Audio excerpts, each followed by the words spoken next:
الحمد لله نحمده ونستعينه ونستغفره ونؤمن به ونتوكل عليه ونعوذ بالله من شرور أنفسنا ومن سيئات أعمالنا من يهده الله فلا مضل له ومن يضلله فلا هادي له ونشهد أن لا إله إلا الله وحده لا شريك له ونشهد أن سيدنا ونبينا ومولانا محمدا عبده ورسوله أما بعد فأعوذ بالله من الشيطان الرجيم بسم الله الرحمن الرحيم ونحن نقص عليك نبأهم بالحق إنهم فتية آمنوا بربهم وزدناهم هدى عن أبي سعيد الخدري رضي الله عن النبي صلى الله عليه وآله وسلم أنه قال من قرأ سورة الكهف يوم الجمعة أضاء له من النور ما بين الجمعتين. وعن أبي الدرداء رضي الله عنه أن النبي صلى الله عليه وآله وسلم أنه قال من حفظ 10 آيات من أول سورة الكهف عصم من الدجال. صدق الله العظيم وصدق رسوله النبي الكريم ونحن على ذلك لمن الشاهدين والشاكرين والحمد لله رب العالمين.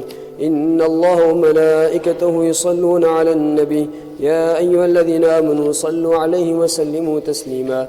اللهم صل على محمد وعلى آل محمد وبارك وسلم. اللهم صل على محمد عبدك ورسولك وصل على المؤمنين والمؤمنات والمسلمين والمسلمات. My dear respected brothers, young friends, elders, mothers and sisters listening at home, one of the favors of Allah subhanahu wa ta'ala is the Quran. Allah subhanahu wa ta'ala has blessed us with many, many favors. And the Quran is such a favor that every believer can have within their hands wherever in the world. And this Quran, as we know, has been revealed to Nabi alayhi salatu wasalam over the period of 23 years. And one of the reasons why it was revealed gradually and slowly in a period of 23 years is certain ayats and certain verses and certain surahs were revealed for a certain occasion. Sometime a sahabi would come ask a question, sometime a person from a different town, a person from a different faith would come and put a question forward. Now Nabi alayhi salatu wasalam, he never spoke out of his own will. He never spoke out of his own desire. Whatever Nabi alayhi salatu wasalam spoke, mentioned, was a direct wahi from Allah subhanahu wa ta'ala. So the Quran verses and the surahs have reasons behind why they were revealed. Now one of the surahs that alhamdulillah many of our, especially in our elder generation, recite on Friday is Surah Al Kahf. This is a quality of our elders, that whenever they were told by their parents or by any scholar that this should happen and they should do this, they wouldn't question why should we do this. This was a good quality of our elders. They might not be very knowledgeable, but alhamdulillah when they are told to do something good, they would remember that for the rest of their lives. That my ustad has told me this, to do this. My parents had emphasized for me to do this, and I do it for the rest of my life. And one of them is Surah Al Kahf. In our older generation, alhamdulillah, majority of them have got the hobby of reading Surah Al Kahf on a Friday. However, in the young generation, in the next generation, if it comes to the deeni matters, if it comes to religious matters, if it comes to about good actions, they need to know why we need to do this. If it's something about worldly aspect, if it's something about a sin, if it's something about a wrong, they wouldn't ask, why should I do this? They'll just do it. However, if it comes to religious and deeni matters, they need to know, why do I do this? Why do I do this? There are too many questions, why? However, Surah Al Kahf is one of the surahs we should recite on a Friday. Nabi alayhi salatu wasalam has mentioned, a person who recites the first 10 ayats of Surah Al Kahf, Allah subhanahu wa ta'ala will protect him from the trials and the tribulations and the fitna of Dajjal. In another hadith, Nabi alayhi salatu wasalam says that whosoever recites the last 10 verses of Surah Al Kahf, Allah subhanahu wa ta'ala will protect him. In another hadith, Nabi alayhi salatu wasalam has said that whosoever memorizes the first 3 verses and recites the first 3 verses of Surah Al Kahf, Allah subhanahu wa ta'ala will protect him from the fitna of Dajjal and the Dajjal. So many ahadith. So if you collect it together, it's very simple. Couple of minutes it will take for us to do. That a person who recites the first 10 verses and the last 10 verses of Surah Al Kahf, Allah subhanahu wa ta'ala will give him this power of protecting himself from all these trials of the world. Every day we are challenged with many different types of trials and tests and challenges. And these challenges and tests daily are increasing. We cannot move away from them. Wherever we go, we in our homes, we in our outside, in our workplaces, in our study places, wherever we are, these challenges are going to come in front of us. So we need to prepare ourselves, especially our young friends, our young generations. We need to learn how to equip ourselves, how to manage and how to face these challenges, how to protect ourselves from these tests and how to go through them. Another hadith, Nabi alayhi salatu wasalam said that a person who recites Surah Al Kahf, Allah subhanahu wa ta'ala will create for him a nur, a guidance, which will last for the rest of the week. For example, in this world, when you are walking in the dark, we need some sort of a light. We have the light, then we can navigate ourselves through the streets and through the roads. But when there's complete darkness, there's no form of any form of light, we don't know where to go. We'll end up hurting ourselves. So like this, we're living in a time where there's darkness and false around. So we need to learn, and we need to be able to be guided ourselves to go into the state or keep ourselves on the right path. And Surah Al Kahf, Allah subhanahu wa ta'ala will help us, that He will create this nur and guidance, which we will be able to navigate ourselves and be able to differentiate what is wrong and what is the correct and right and wrong. So Surah Al Kahf is one surah that we should read on Friday. Now what is the connection between Surah Al Kahf and Friday? Before the Dajjal comes and when the Dajjal arrives, the humans and especially the Muslims will go over a couple of tests and challenges. We will face different types of challenges. One challenge will be about religion. Another challenge will be about wealth. Another challenge will be about knowledge. And another challenge will be about power. So the Dajjal will have these 4 challenges in front of us.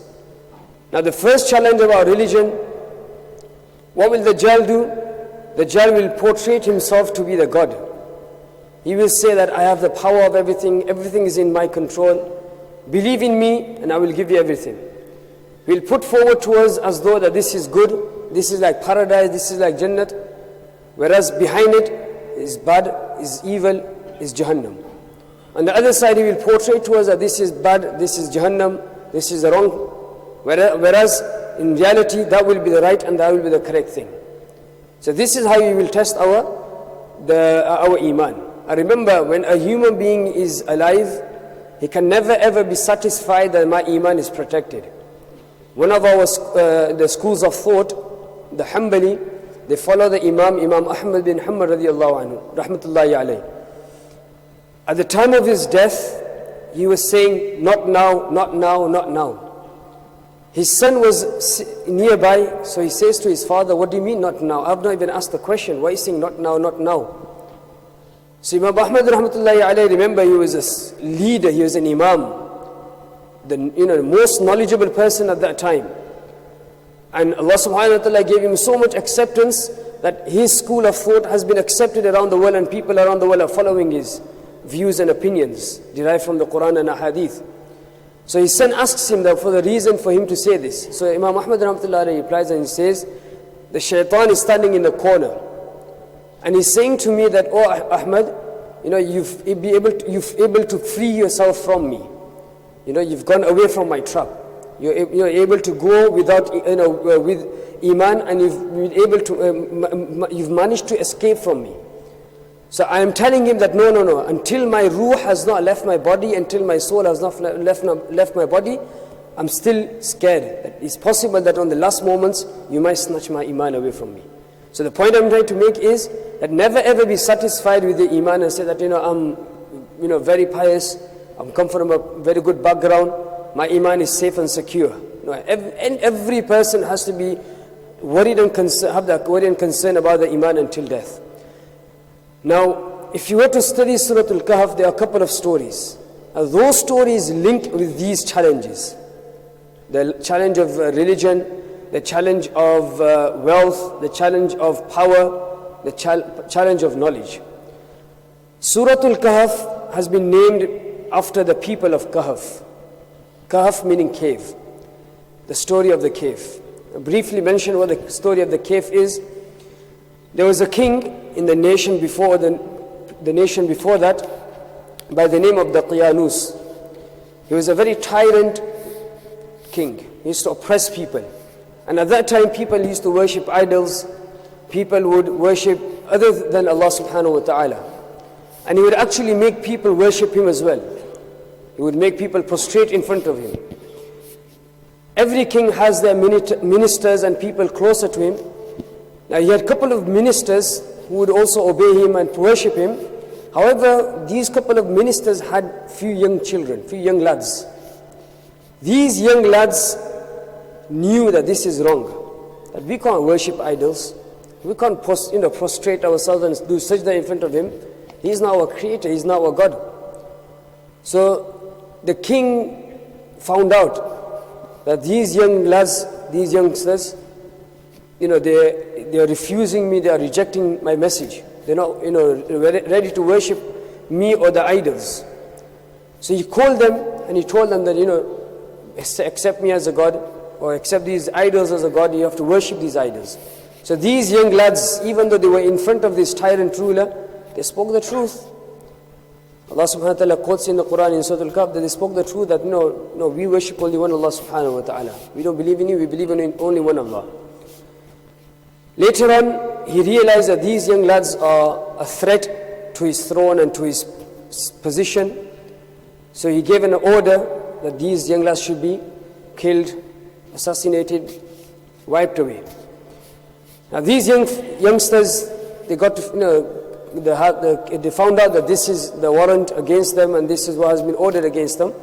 So they fled from that town to protect their iman and protect their religion. They fled and they went hiding into a cave.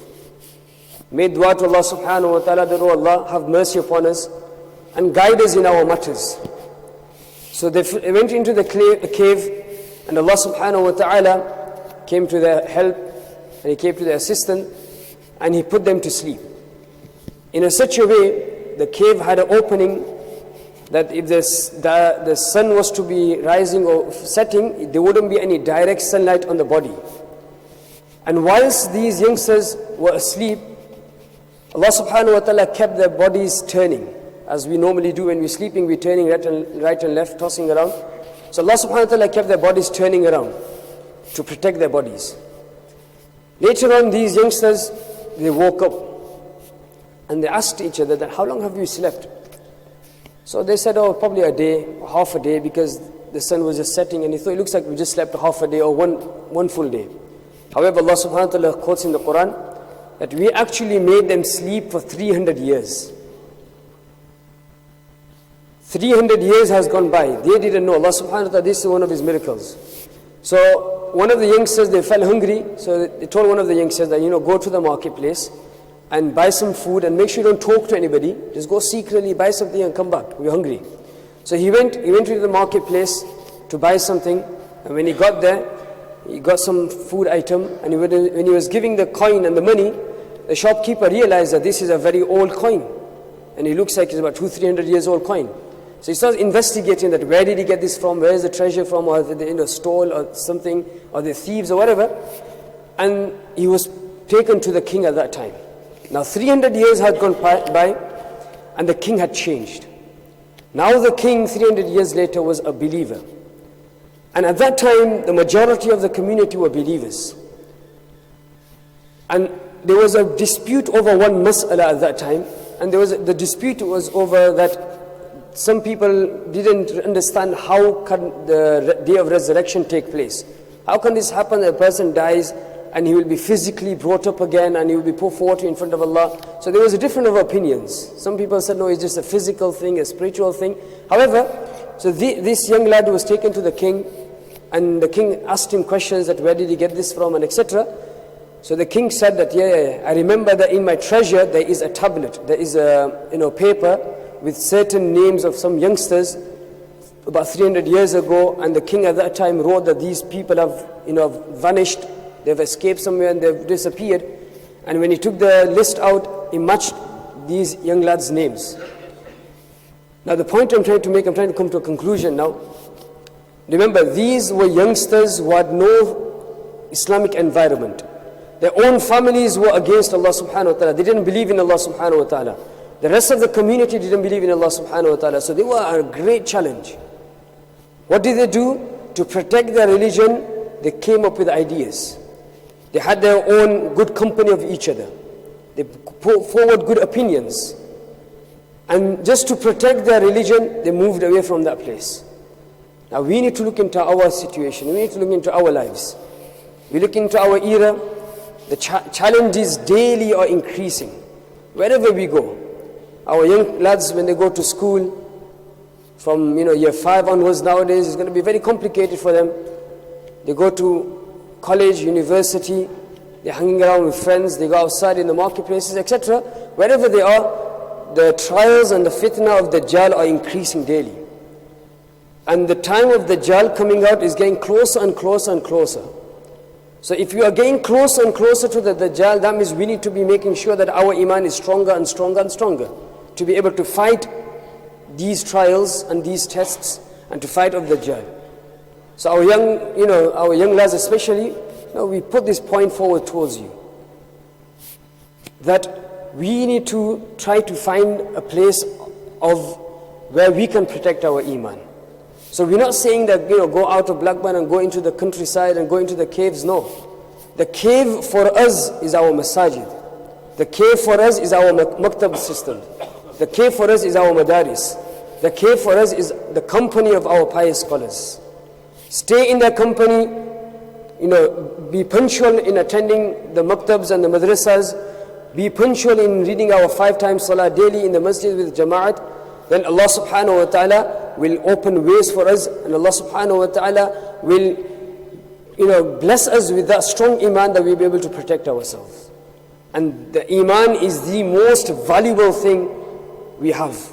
When our eyes shut, that's when we will realize how valuable iman was. At the moment, because we don't see the unseen, we don't understand how valuable it is, maybe because of lack of knowledge, lack of studying, we don't realize how valuable iman is. So the point I'm trying to make is that all of us here connect ourselves to the masajid, connect ourselves to the madaris, connect ourselves to our scholars, stay in their company, attend their programs. And the second thing that I like everybody to here to do is study a book of Aqidah. Many people nowadays are leaving religion because they have so many objections and questions. Either they're not asking the reliable person, and they're not getting answers, or they're not going somewhere to find out. So they just say, I don't understand this, so I'm just going to leave Islam. That shouldn't be the case. Any questions, any objections, Allah subhanahu wa ta'ala has provided with answers and answers. So we ask Allah subhanahu wa ta'ala to protect our iman and to protect our children from the fitna of Dajjal. Allahu Akbar, Allahu Akbar,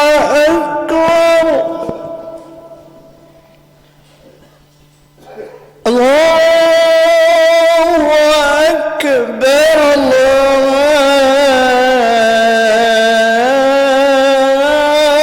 Allahu Akbar. Ashhadu an la ilaha illallah.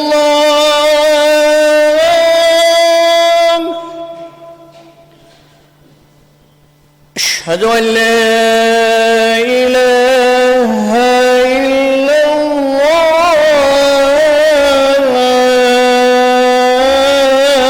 الله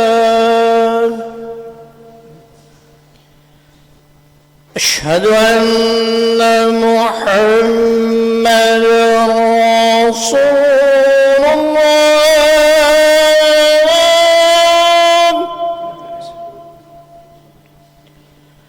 أشهد أشهد أن محمدا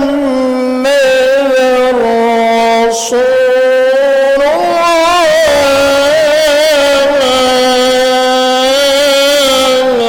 الله حي على الصلاة حي على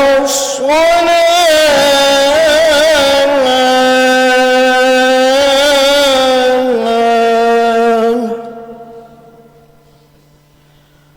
حي على الفلاح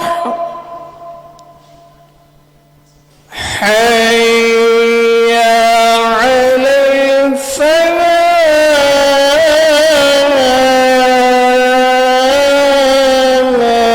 الفلاح الله أكبر الله أكبر لا إله إلا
الله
Just one or 2 points.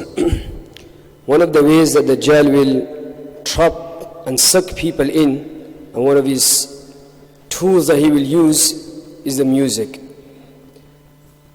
He will play such music on that time that people have never heard. And unfortunately, music has become so common within our Muslim young generations and in our Muslim families, unfortunately. So, we'd like to ask you a question, that whenever a music video or music soundtrack comes out, many of us are ready and waiting for that. And we want to hear it and we want to listen to it. And many of us in our young generations also, the lyrics, they also sing the lyrics as well.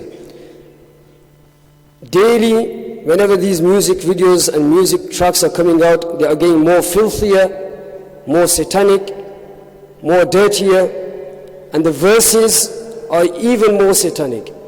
And many of them are about kufr and shirk, that they worship the shaitan, they don't believe in Allah, and all these sort of lyrics. So think that what is going to happen to us if you are alive at that time, when the Dajjal will come with this tool and try to take our iman away. So, we request everybody here that, alhamdulillah, Quran is the most beautiful thing we have. So have the hobby of praying the Quran, have the hobby of listening to the Quran, have the hobby of connecting to yourself to the Quran in any manner, in any form. Try to understand it, try to see what Allah subhanahu wa ta'ala is telling us. And in the Quran we have answers to any sort of questions that we have in our lives. We ask Allah subhanahu wa ta'ala to connect ourselves to the Quran and to protect our iman. And the last announcement is, inshallah, tomorrow in Masjid Nurul Islam, the completion of Sahih al-Bukhari gathering will be taking place. The Alima class from our masjid and the Alima class from Nurul Islam Masjid combined together. The last lesson of Sahih al-Bukhari, a special lesson of hadith will take place, and a very famous, well-renowned scholar, where alhamdulillah many of us have met, have been into his gathering, and always look forward for his gatherings and his conferences. The Sheikh Maulana Muhammad Salim Dara Sahib Hafizahullah from Leicester. Inshallah, he'll be delivering the last lesson. So I request everybody tomorrow after Maghrib Salah in Masjid Nurul Islam to attend that program. Jazakumullah.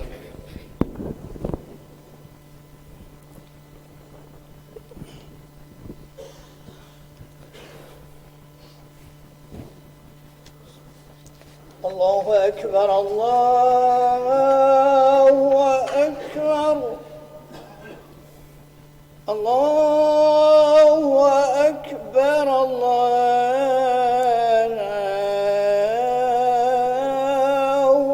Akbar. Ashhadu an la ilaha illallah. Ashhadu an la ilaha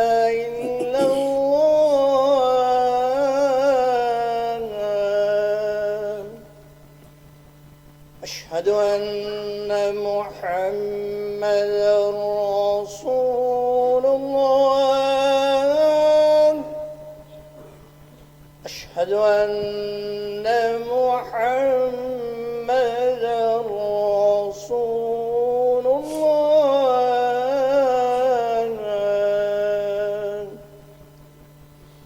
حي على الصلاة حي على الصلاة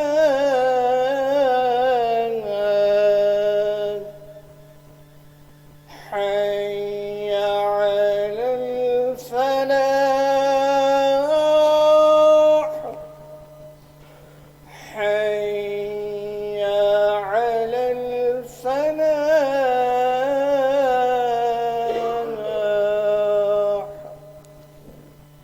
الله أكبر الله أكبر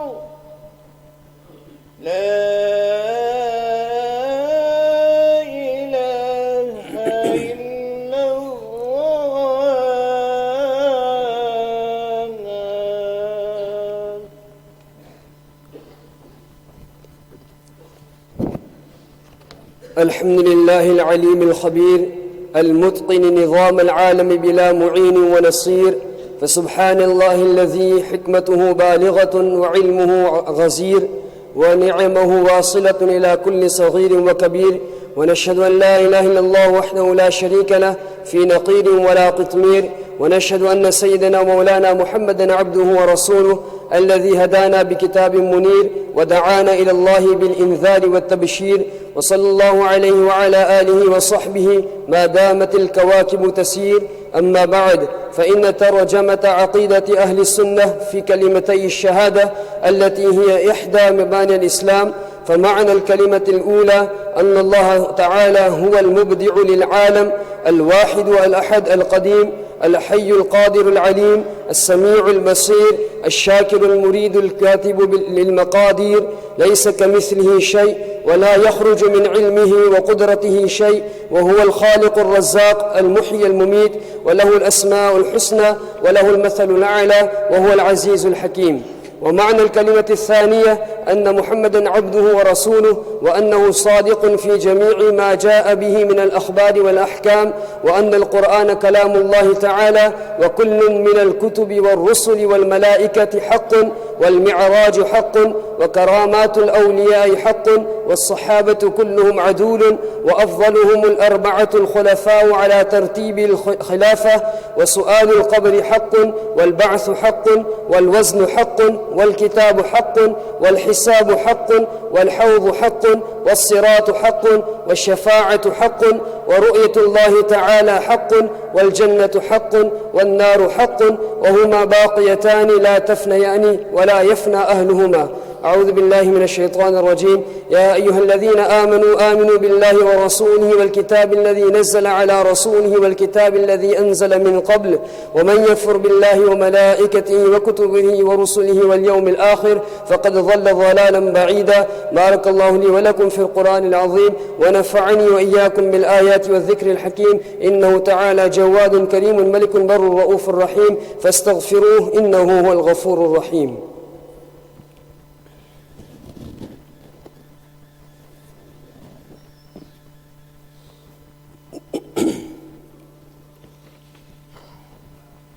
الحمد لله يستعينه وأستغفره، ونعوذ بالله من شرور أنفسنا، من يهده الله فلا مضل له، ومن يضلله فلا هادي له، وأشهد أن لا إله إلا الله وحده لا شريك له، وأشهد أن محمدًا عبده ورسوله أرسله بالحق بشيرا ونذيرا بين يدي الساعة. من يطع الله ورسوله فقد رشد، ومن يعصهما فإنه لا يضر إلا نفسه ولا يضر الله شيئا. أعوذ بالله من الشيطان الرجيم. إن الله وملائكته يصلون على النبي، يا أيها الذين آمنوا صلوا عليه وسلموا تسليما. اللهم صل على محمد عبدك ورسولك، وصل على المؤمنين والمؤمنات والمسلمين والمسلمات، وبارك على محمد وأزواجه وذريته. قال النبي صلى الله عليه وآله وسلم: أرحم أمتي بأمتي أبو بكر، وأشدهم في أمر الله عمر، وأصدقهم حياء عثمان، وأقضاهم علي، وفاطمة سيدة نساء أهل الجنة، والحسن والحسين سيدا شباب أهل الجنة، وحمزة أسد الله وأسد رسوله رضوان الله تعالى عليهم أجمعين. اللهم اغفر للعباس وولده مغفرة ظاهرة وباطنة لا تغادر ذنبا. الله في أصحابي لا تتخذوهم غرضا من بعدي، فمن أحبهم فبحبي أحبهم، ومن أبغضهم فببغضي أبغضهم، وخير أمتي قرني ثم الذين يلونهم ثم الذين يلونهم. اللهم اغفر لجميع المؤمنين والمؤمنات والمسلمين والمسلمات الأحياء منهم والأموات. اللهم أعز الإسلام والمسلمين في كل مكان، اللهم انصر الإسلام والمسلمين في كل مكان. اللهم اغفر لنا واغفر لأمة محمد صلى الله عليه وآله وسلم. اللهم ارحمنا وارحم جميع أمة محمد صلى الله عليه وآله وسلم. اللهم فرج عنا وفرج عن جميع أمة محمد صلى الله عليه وآله وسلم. اللهم أصلح لنا وأصلح لأمة جميع أمة محمد صلى الله عليه وآله وسلم. اللهم انصر من نصر دين سيدنا محمد صلى الله عليه وآله وسلم واجعلنا منهم، واخذل من خذل دين سيدنا محمد صلى الله عليه وآله وسلم ولا تجعلنا معهم. عباد الله رحمكم الله، إن الله يأمر بالعدل والإحسان وإيتاء ذي القربى، وينهى عن الفحشاء والمنكر والبغي، يعظكم لعلكم تذكرون. فاذكروني يذكركم واشكروا لي ولا تكفرون.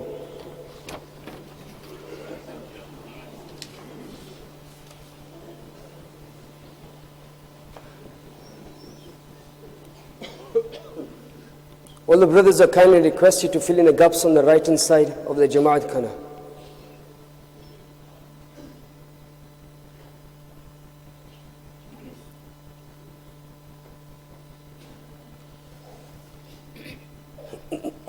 Allahu Akbar, Allahu Akbar, Allahu Akbar, Allahu Akbar. Ashhadu an la ilaha illallah, ashhadu an la ilaha illallah, ashhadu anna Muhammadan Rasulullah, ashhadu anna Muhammadan Rasulullah. Hayya ala salah, hayya ala salah, hayya ala al-falah, hayya ala al-falah. Qad qamatis salah, qad qamatis salah. Allahu Akbar, Allahu Akbar, la ilaha illallah.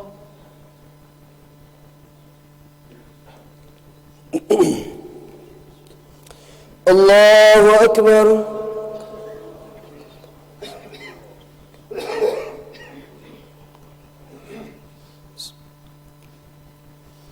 الحمد لله رب العالمين الرحمن الرحيم مالك يوم الدين إياك نعبد وإياك نستعين اهدنا الصراط المستقيم صراط الذين أنعمت عليهم غير المغضوب عليهم ولا الضالين.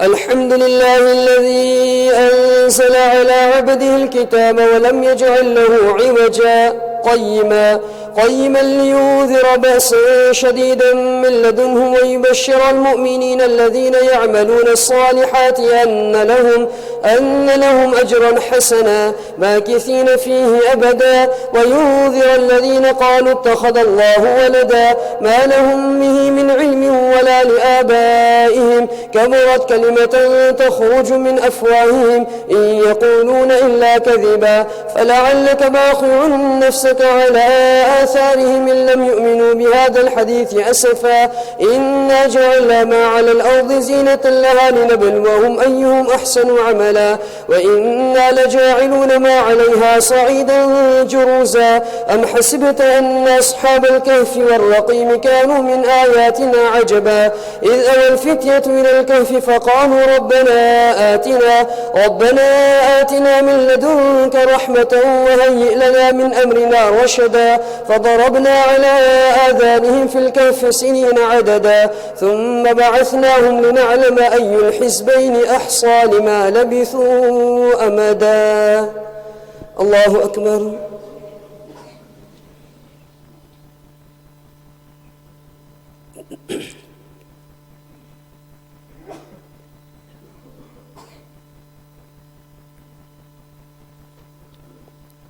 سمع الله لمن حمده.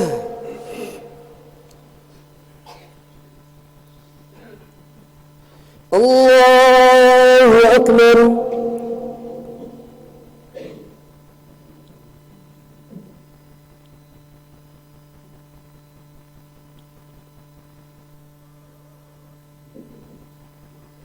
الله أكبر.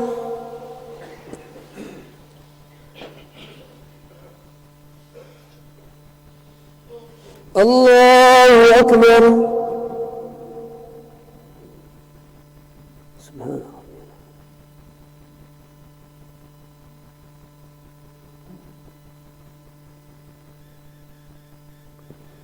الله أكبر. الحمد لله رب العالمين الرحمن الرحيم مالك يوم الدين إياك نعبد وإياك نستعين اهدنا الصراط المستقيم صراط الذين أنعمت عليهم غير المغضوب عليهم ولا الضالين. أفحسب الذين كفروا أن يتخذوا عبادي من دوني أولياء إنا أعتدنا جهنم للكافرين نزلا قل هل ننبئكم بالأخسرين أعمالا الذين ضل سعيهم في الحياة الدنيا وهم يحسبون أنهم يحسنون صنعا أولئك الذين كفروا بآيات ربهم ولقائه فحبطت أعمالهم فلا نقيم لهم يوم القيامة وزنا ذلك جزاؤهم جهنم بما كفروا واتخذوا آياتي ورسلي هزوا إن الذين آمنوا وعملوا الصالحات كانت لهم جنات الفردوس نزلا خالدين فيها لا يبغون عنها حولا قل لو كان البحر مدادا لكلمات ربي لنفد البحر قبل أن تنفد كلمات ربي ولو جئنا بمثله مددا قل إنما أنا بشر مثلكم يوحى إلي أنما إلهكم إله واحد فمن كان يرجو لقاء ربه فليعمل عملا صالحا ولا يشرك بعبادة ربه أحدا. الله أكبر.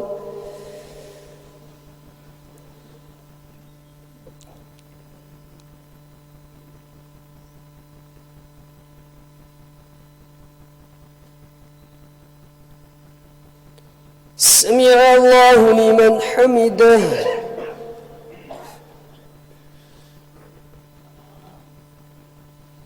الله أكبر.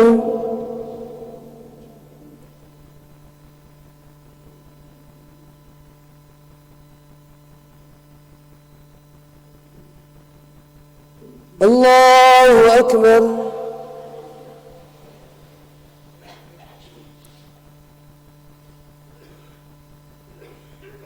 الله أكبر.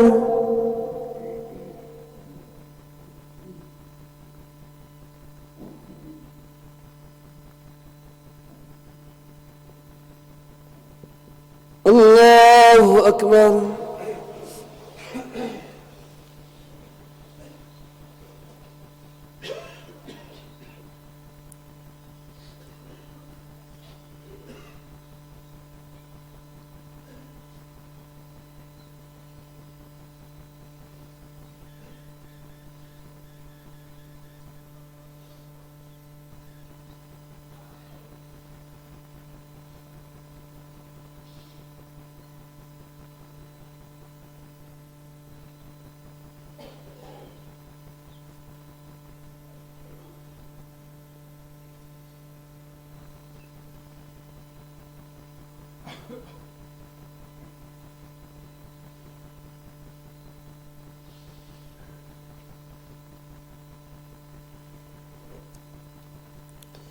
السلام عليكم ورحمة الله.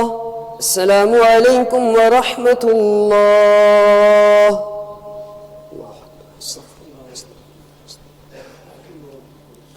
Inshallah, the Jumu'ah Khutbah from next week, from next Friday, the 1st of November, inshallah will begin at 12:45, 1:45.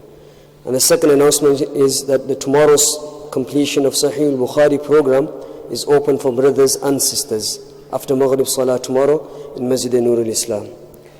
Bismillah ar-Rahman ar-Rahim. Allahumma anta as-salam wa minka as-salam.